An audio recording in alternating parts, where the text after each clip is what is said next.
नेहा भाग चौथा रहस्यमय कथा. नेहाने आपले बोलणे संपवून आता निघायला हवे म्हणाली आणि जायला लागली. स्वप्नील तिच्या पाठमोऱ्या छबीकडे बघतच उभा होता. त्याच्या डोळ्यात जणू पाण्याचा सैलाब थांबला होता.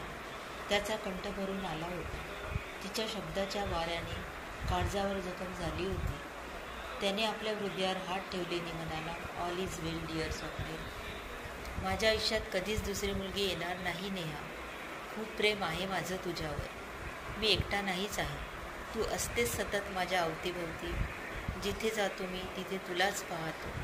तुझा चेहरा, तुझे हसणे मला सारखे पिंगा घालत असते. कसे कुणीतरी माझ्या हृदयातील जागा घेऊ शकेल काय? तूच सांग ना मला. तू किती सहज बोलून जातेस विसर म्हणून. आता जर मी मेलो तरीसुद्धा तुझ्यापासून वेगळा होऊ शकत नाही. माझं तुझ्यावर असलेलं प्रेम नसानसात वाहत आहे. भुंग्याला फुलापासून कोणी दूर करू शकते काय? माझं प्रेम अमर आहे. जसं प्रत्येक जन्मात तूच माझं प्रेम आहेस.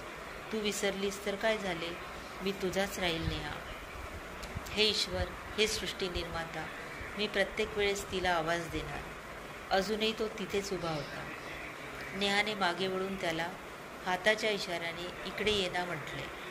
तो भानावर आला. त्याने खिशातून रुमाल काढून डोळे पुसले. आजूबाजूचे लोक त्याच्याचकडे बघत होते. तो म्हणाला, खरं तर नेहा अजून लहान मुलगी आहे. तिला मोठे व्हायला वेळ आहे. मी मात्र मोठा झालो. मला प्रेम, लग्न, संसार समजू लागला. तिची काही चूक नाही. मीच वेड्यासारखा तिचे स्वप्न बघत असतो. भानावर ये स्वप्नील. चल, ती बोलवत आहे. तिच्यासोबत जितका वेळ घालवता येईल तितकेच भाग्य माझे. बाकीचे सर्व सोडून दिले नशिबावर. पण मी तिची वाट पाहत राहणार हे सुद्धा काळ्या दगडावरची रेघ आहेच. तो आणि ती ऑफिसकडे पार्किंगला चालत जाऊ लागले. दोघे कारजवळ आले.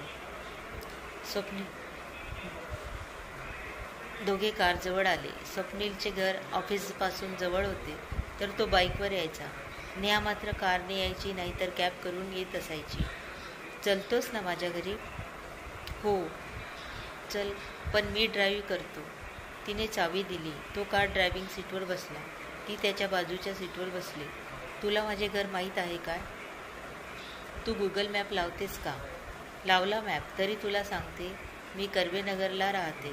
पुणे शहरात येऊन आईला माझ्या 20 वर्ष झालीत.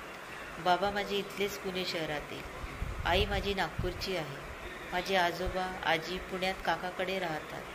आईचे आई बाबा नागपूर शहरात राहतात. मी 4 दिवस ऑफिसला येणार नाही. मी नागपूरला जात आहे उद्याला. माझे मामा मावशी सगळेच मुंबईला राहतात. इथे गुगल गोल गोल फिरवते. बस आलेच. इथून राईटला घेऊन थांबव. कार थांबली. दोघेही कारच्या बाहेर आले. आज रोजपेक्षा उशीर झाला होता. नारायण धावत येऊन नेहास बिलगून म्हणाला, ताई, इतका उशीर का ग झाला? आज मीटिंग होती बाळा. चला आतमध्ये बसू. ये स्वप्नील. तो बसला. घर खूप सुंदर आहे. एक हॉल, 3 बेडरूम, किचन, बाल्कनी आणि समोर मोठी बाल्कनी. पुण्यात आता असं स्वतंत्र घर घेणे कठीणच. हे माझ्या वडिलांनी बनवलेले आहे. हे सुंदर पोस्टर कोणाचे आहे? ट्रॅकिंग करताना हे हँडसम फोटो. ते हँडसम फोटोत दिसतात तेच माझे वडील. त्यांना ट्रेकिंग करायची खूप आवड होती. मी 3 वर्षाची असतानाच ट्रेकिंगला गेले तर परत आले नाही. आई, नेहा आलीस काय ग? त्या खोलीतून उठून आल्या. समोर कोणी बसले आहेत ह्याची कल्पना नव्हती. नेहा, आई, अगं हे माझे कलिग आहेत. मी मुद्दामच त्यांना घेऊन आले. त्यांच्या मोबाईलमध्ये आहे ना विवाह रजिस्ट्रेशनचे. आई, दाखवा बघू. कल्पनाताई बघू लागल्या. कोणी असे कसे रजिस्ट्रेशन केले तुझे? तुला विचारणे सुरू होणार आता. कसे बंद करायचे? नेहा, आई, करेल मी बंद. काळजी करू नकोस. माहीत झाले तेवढे बरं झाले. आईने नाश्ता आणि चहा आणला. स्वप्नीलला जेवण करून जा म्हणाले. स्वप्नील, आईला सांगितले नाही. ती वाट बघेल माझी. स्वप्नील, काल पण तू ऑफिसला आली नाहीस. आधी कधी सुट्टी घेत नव्हती. नेहा, काल बरं वाटत नव्हतं मला. नारायण नेहाच्या पाठीमागून गळ्यात हात घालून बसला. स्वप्नील, हे कोण आहेत? हे आमचे सर्वच आहेत. म्हणजे दादा, काका, मामा, भाऊ, आजोबा. पण आईचे आणि माझे लाडके नारायण. बराच वेळ गप्पात वेळ निघून गेला. स्वप्नील, आता मला निघायला हवे. मला तुम्ही मुलगाच समजा. काही पण असेल तर मला बोलवा. नेहा तर सांगणार नाही. तुम्ही मला हक्काने सांगा. हा माझा मोबाईल नंबर सेव्ह करून घ्या काकू. मी सुद्धा तुमचा नंबर सेव्ह करून ठेवला. नेहा, अरे स्वप्नील, माझी गाडी घेऊन जा. स्वप्नील, कॅब बुक केली, येतोच 5 मिनिटात. कॅब आली आणि तो बरं येतो म्हणून गेला. दुरून प्रत्येक वस्तू कशी सुंदर दिसते, जसा डोंगर. दुरून किती सुंदर दिसतो, पण जवळ जाताच कळतं त्या डोंगरावर चढणे किती कठीण आहे. घसरता चढता तो शिखर गाठता येतो. अगदी नेहमी आनंदात दिसणारी नेहा, तिला आज त्याने जवळून समजण्याचा प्रयत्न केला. तिच्या जागेवर मी असतो तर मला पण प्रेमापेक्षा जबाबदारी आहे हे कळले असते. खरं आहे, अजून तिने तारुण्यात पदार्पण केले नाही. आईच्या लाडात वाढलेली, लहान मुलांसोबत खेळून खुश होणारी, स्वतःच्या विश्वात रमणारी, बुद्धीने हुशार, वेगळ्या स्वप्नात जगात जगणारी नेहा माझं प्रेम कसं स्वीकारेल? स्वप्नीलशी भेटून तिच्यात बदल होणार की नाही हे तर वेळ आल्यावर कळेल. तिचे आयुष्य असे गुंतागुंतीचे बाबा आहेत की नाही कुणाच ठाऊक नाही. कायद्याने कल्पनाताईस विधवा समजले तरी तिचे मन हे स्वीकारायला तयार नाही. ते आहेत यातच ते खूप आनंदाने जगत आहेत. लोक कधी बोलून जात असले तरी त्या कधी वाईट वाटून घ्यायच्या नाही. लोकांचं काय, ते तर बोलतच असतात. आपण आपले काम करत राहायचे. वाईटापासून स्वतःला जपता आले की आपण जिंकलो समजा. नेहाची आई असे शिकवीत असायच्या.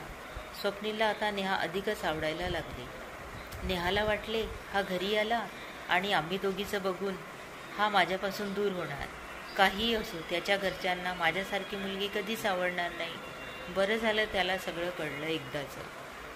सुटलो म्हणून ती फार आनंदात होती. तर इकडे या उलट त्याला ती पूर्वीपेक्षा अधिक खंबीर मुलगी आहे. माझ्या आयुष्यात नेहाच हवी यावर तो ठामपणे मनात विचार करून बसला. सध्या तरी नदीचे 2 किनारे वाटत आहेत. कशी पुढे जाणार ही नौका पहिलं तीरावर. आई ग, जेवण बनले काय? हो बनले आहे. घेऊ का ताट वाढायला? नारायण कुठे गेला ग? त्याच्या आईने बोलवलं वाटतं. दोघी जेवायला बसल्या. भरीत आणि भाकर खायची होती ना तुला, तर आज बनवले. अगं आई, रात्री हलकं जेवण करायचं. काकूशी बोललीस काय नारायणला घेऊन जाण्याबद्दल? हो तर बोलली ती. उद्याला बॅग तयार करून देईल, तेव्हाच कळेल. शतपावली झाली की टॅबलेट खा आणि लवकर झोप बेटा. उद्याला कॉलेजला जाऊन येते. ट्रेन तर संध्याकाळी आहे. चल आता पॅकिंग करून घेऊ. एकाच छोट्याशा ट्रॅव्हल बॅगमध्ये 2-3 दिवसाचे कपडे घेतले आणि एक लॅपटॉप बॅग असेल सोबत. मी विचारते काकूला, नाहीतर ती गोष्ट बनवेल उगाच. येते ग आई विचारू. काकू, अहो काकू, काय करता? येऊ का आतमध्ये? नारायण धावतच बाहेर आला. ताई ये. काकू बाहेर आली आणि म्हणाली, काय ग नेहा, झाली का पॅकिंग तुझी? नेहा, पॅकिंग काय? 2-3 ड्रेस घ्यायचे आहेत. नारायणला पाठवणार ना? काकू, त्याचे कपडे देऊन दे. माझ्या बॅगेमध्येच ठेवते. नंतर पाठव, मी सांगायला आले होते. तुम्ही काम करा तुमचे, मी घेऊन येते. काही वेळानंतर काकूने कपडे आणून दिले.